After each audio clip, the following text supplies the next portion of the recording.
సుప్రీంకోర్టుని లేపి మరీ తన్నించుకున్నట్టుగా ఉంది నిన్నటి వ్యవహారం. చంద్రబాబు, పవన్ కళ్యాణ్తో పాటు పెమ్మసాని చంద్రశేఖర్తో పాటు మరికొంతమంది టీడీపీ నేతలు ఈ లడ్డు నేతిలో ఆ జంతు కొవ్వు అలాగే టాయిలెట్ క్లీనింగ్లో వాడే కొన్ని కెమికల్స్ కలిశాయని బహిరంగ వ్యాఖ్యలు చేస్తున్నారు. ఇవి శాంతి భద్రతలకు విఘాతం కలిగించే విధంగా ఉన్నాయి. కాబట్టి ఈ లడ్డు కల్తీ వ్యవహారం మీద మాట్లాడకుండా గ్యాగ్ ఆర్డర్ ఇవ్వాలని చెప్పి నిన్న జగన్మోహన్ రెడ్డి తన మనుషుల చేత సుప్రీంకోర్టులో పిటిషన్ వేయించాడు. వాస్తవానికి ఈ పిటిషన్ గత నెలలోనే వేశారు. సో అది ఈరోజు నిన్న విచారణకు వచ్చింది. ఈ సందర్భంగా సుప్రీంకోర్టు తీవ్ర ఆగ్రహం వ్యక్తం చేసింది. అసలు కల్తీ గురించి మాట్లాడటానికి మీరెవరు అంటే జగన్ తరపున పిటిషన్ వేసినటువంటి లాయర్ని ప్రశ్నించింది. కల్తీ గురించి మాట్లాడటానికి మీరెవరు, అందులో జంతు కొవ్వు లేదు, టాయిలెట్ క్లీనింగ్కి వాడిన ఇది లేదు అని మీరెలా చెబుతారు? అది సిట్టు పరిశీలనలో కదా ఉంది. సిబిఐ ఇంకా ఇన్వెస్టిగేషన్ కొనసాగిస్తుంది కదా. అసలు మీ ఇంట్రెస్ట్ ఏంటి ఇందులో? దీని వెనక ఏదో ఉందని మాకు అర్థమవుతుంది. అందుకనే పదే పదే పిటిషన్లు వేస్తున్నారనే ఒక వ్యాఖ్యనైతే నిన్న సుప్రీంకోర్టు వ్యక్తం చేసింది. అంటే లేని అనుమానాన్ని కలిగించడం అంటే ఇదే. సుప్రీంకోర్టు దగ్గరికి అంటే ఒకటి గుర్తుపెట్టుకోండి, జగన్మోహన్ రెడ్డి భయపడ్డాడు. 100% జగన్మోహన్ రెడ్డి భయపడ్డాడు. ఎందుకో నేను ఉదాహరణ చెప్తా. వివేకానందరెడ్డి హత్య జరిగినప్పుడు నరాసుర రక్త చరిత్ర రాసి మన్నాడే నరాసుర రక్త చరిత్రని చంద్రబాబు మీద కథనం రాశాడు కదా. తరువాత గుండెపోటు కాదు అది గొడ్డలిపోటు అని బాహ్య ప్రపంచానికి తెలిసిన వెంటనే జగన్మోహన్ రెడ్డి సుప్రీంకోర్టుకి హైకోర్టుకు వెళ్ళిపోయి గ్యాగ్ ఆర్డర్ తెచ్చుకున్నాడు. అప్పుడు ఎలక్షన్ టైం కాబట్టి వివేకానందరెడ్డి గురించి చంద్రబాబు నాయుడు మాట్లాడితే జగన్మోహన్ రెడ్డికి నష్టం జరుగుద్ది కాబట్టి వెంటనే వెళ్ళిపోయి గ్యాగ్ ఆర్డర్ తెచ్చుకున్నాడు. మీరు బ్యాక్ వెళ్ళి పరిశీలించండి. వాస్తవానికి ముందు నింద ఎవరి మీద వేశాడు? నరాసుర రక్త చరిత్రని చంద్రబాబు గారి మీద వేశాడు నింద. సో ఒకవేళ అది గొడ్డలిపోటు అని బయటకు వచ్చి ఉండకపోతే సాక్షిలో పుంకాలు కథనాలు రాదుడు. కానీ గొడ్డలిపోటు అని ఎప్పుడైతే బయటకు వచ్చిందో దాని గురించి టీడీపీ నేతలు అప్పుడు మాట్లాడితే అది జగన్మోహన్ రెడ్డికి రాజకీయంగా నష్టం కలుగుద్ది. గుండెపోటు అని అబద్ధం చెప్పింది జగన్మోహన్ రెడ్డి కాబట్టి అది ప్రజల్లో చర్చకు దారి తీస్తుందని పరిగెత్తుకుంటూ వెళ్ళిపోయి గ్యాగ్ ఆర్డర్ తెచ్చుకుని ఆ ఎన్నికల్లో దాని గురించి మాట్లాడకుండా చేశాడు జగన్మోహన్ రెడ్డి. సో అక్కడ భయపడ్డాడు. ఇప్పుడు అదే సీన్ ఇప్పుడు లడ్డూ కల్తీ వ్యవహారంలో జరిగింది. లడ్డూ కల్తీ వ్యవహారంలో జగన్మోహన్ రెడ్డి కల్తీ జరగలేదని సంకలు గుద్దుకుంటూ తన పేటీఎం బ్యాచ్ ద్వారా ప్రచారం చేయించినా ప్రజల్లోకి ఇసుమంత కూడా వెళ్ళలేదు. జంతు కొవ్వు కలిపాడని నమ్ముతున్నారో లేదో కాసేపు పక్కన పెడితే జగన్మోహన్ రెడ్డి కల్తీ చేసి శ్రీవారికి మహాపాపం చేశాడని ప్రజలు నమ్ముతున్నారు. తెలిసి జరిగినటువంటి మహాపాపమని ఇది ప్రజలు నమ్ముతున్నారు. సో జగన్మోహన్ రెడ్డికి ఏం చేయాలో అర్థం కావట్లా.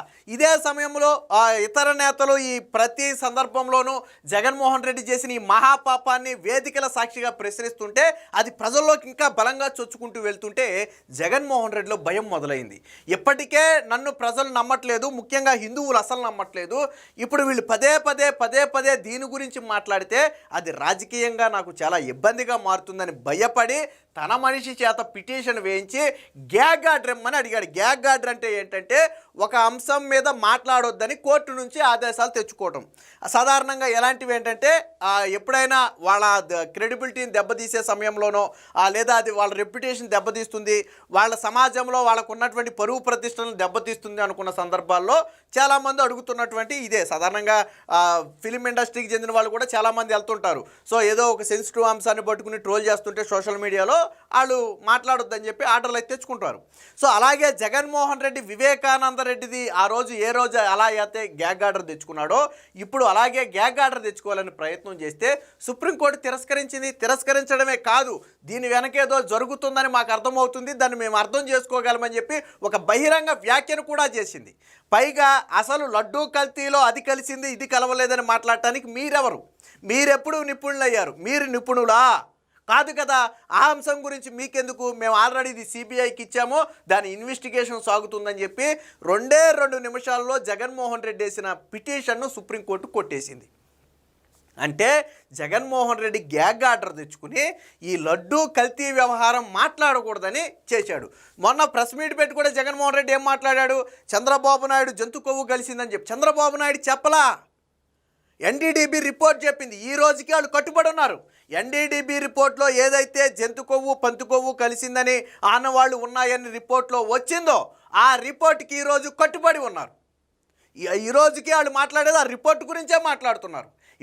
మొట్టమొదట వచ్చినటువంటి రిపోర్ట్ ఎన్డీడీబీ రిపోర్టు. ఆ రిపోర్ట్ గురించే వాళ్ళు మాట్లాడుతున్నారు. అంతేగాని చంద్రబాబు గారు ఏదో వాసన చూసేసి ఊహించి చెప్పింది కాదది.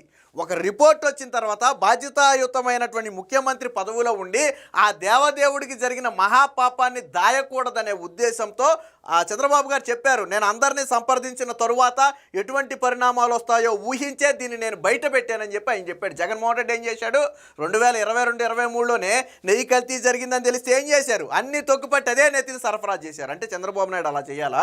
కాదు కదా. ఆయన బాధ్యతాయుతమైనటువంటి ముఖ్యమంత్రి పదవిలో ఉన్నాడు.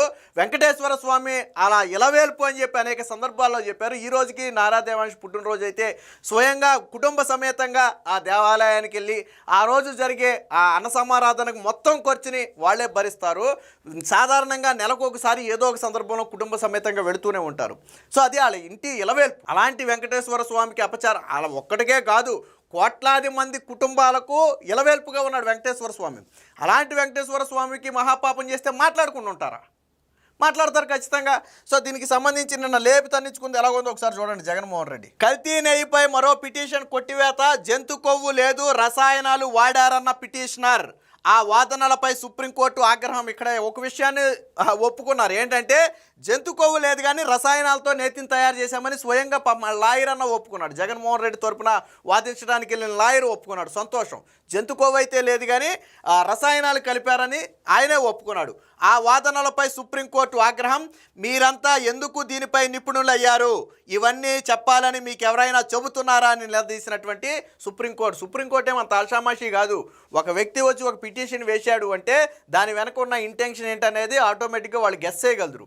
సో ఇక్కడ అడిగింది అదే, అసలు నీకెందుకు అందులో ఏం కలిపారు ఏం కలపలేదని మాట్లాడడానికి నువ్వెవరు, దాని మీద నీకెవరైనా మాట్లాడమని చెప్పి నిన్ను పంపారా ఈరోజు కోర్టుకి అని సుప్రీంకోర్టు నిలదీస్తే అటుపక్క నుంచి సమాధానం రాలా. ఇక్కడ సుప్రీంకోర్టు వ్యాఖ్య చేసి చూడండి.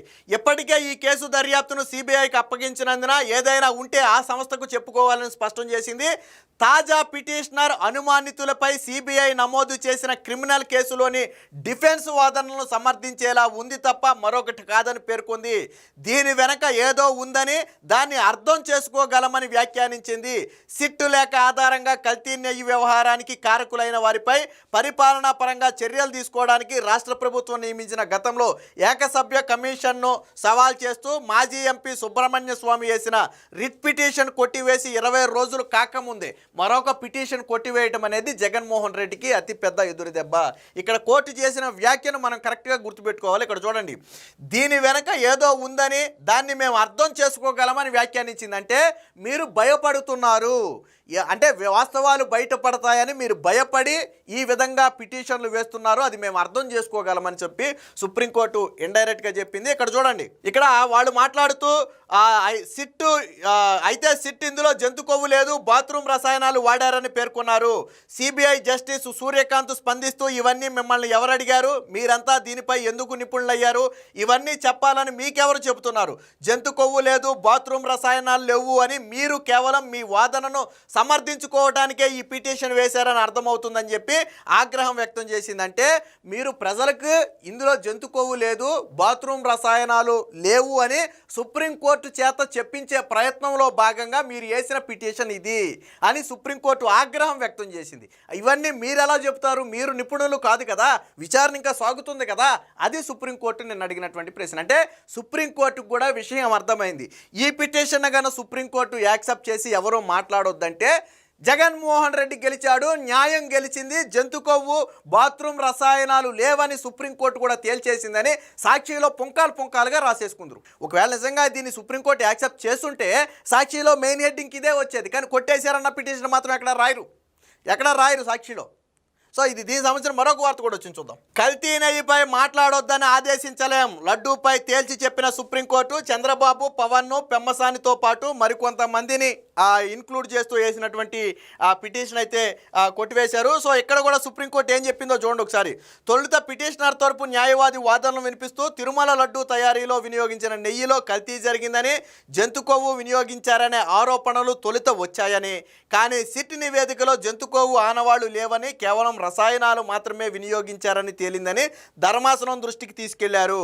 ఈ క్రమంలో సిజేఐ అంటే చీఫ్ జస్టిస్ స్పందిస్తూ అసలు కల్తీ వ్యవహారం గురించి మిమ్మల్ని ఎవరు అడిగారు, మీరు అసలు ఎలా మాట్లాడుతున్నారు, మీరేమైనా దీని మీద నిపుణులా, మీకు ఈ విషయాలు ఎవరు చెప్పారు అని తీవ్రంగా ప్రశ్నించారు. న్యాయవాది మరొకసారి కలుగ చేసుకుని తిరుమల లడ్డూ తయారీకి సంబంధించిన కల్తీ వివాదంపై ఒకవైపు విచారణ జరుగుతుందని, మరోవైపు అత్యున్నత రాజ్యాంగ పదవుల్లో ఉన్న వ్యక్తులు ఇష్టానుసారం మాట్లాడుతున్నారని పేర్కొన్నారు. సో అందుకే ఈ విషయాన్ని దీని మీద గ్యాగ్ ఆర్డర్ ఇవ్వాలని చెప్పి, అంటే ఎవరు మాట్లాడకుండా నియంత్రించేందుకు గ్యాగ్ ఆర్డర్ ఇవ్వాలని విజ్ఞప్తి చేశారు. కానీ పిటిషనర్ తరపు న్యాయవాది వాదనలను సుప్రీంకోర్టు తోసిపుచ్చి వెంటనే ఆ పిటిషన్ను డిస్మిస్ చేస్తున్నట్టుగా ప్రకటించింది. రెండోది ఏంటంటే ఇలాంటి పిటిషన్ మళ్ళీ ఎవరు వేయలేరు కూడా. ఆల్రెడీ ఒకసారి కొట్టేసిన తర్వాత ఇంకా పిటిషన్ ఎవరు వేయలేరు. నిజంగా ఇందులో తప్పుగా మాట్లాడుతున్నారని భావించుంటే గ్యాగ్ ఆర్డర్ ఖచ్చితంగా ఇస్తారు. వివేకానంద రెడ్డి కేసులో ఇచ్చారు. సో కానీ వాస్తవానికి జగన్మోహన్ రెడ్డి భయపడిన ప్రతిసారి గ్యాగ్ ఆర్డర్కి వెళ్తాడు.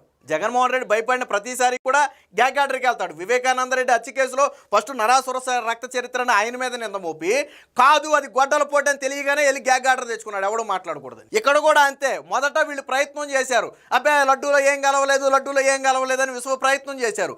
లేదు, అది తీవ్రంగా డ్యామేజ్ చేస్తుంది, ఎన్డీడీబీ రిపోర్ట్లో స్పష్టంగా కల్తీ అని ఉంది, జంతు కొవ్వు ఉంది అని తేలిన తర్వాత ఏం చేశారు, ఇప్పుడు గ్యాగ్ ఆర్డర్కి వెళ్ళిపోయారు. దాని గురించి ఎవరో మాట్లాడొద్దంట. అంటే వీళ్ళకు అనుకూలంగా ఉంటే మాట్లాడవచ్చు, వీళ్ళకి ప్రజల్లో వ్యతిరేకత వస్తుందంటే మాత్రం గ్యాగ్ ఆర్డర్లకు వెళ్ళిపోతారు. ఏది ఏమైనా మొత్తంగా నిన్న సుప్రీంకోర్టులో జగన్మోహన్ రెడ్డి అయితే ఈ వ్యవహారంలో లేపి తన్నించుకున్నట్టుగా ఉంది. వేసిన పిటిషన్ మొత్తాన్ని కూడా 2 నిమిషాల్లో సుప్రీంకోర్టు అయితే కొట్టివేయడం జరిగింది.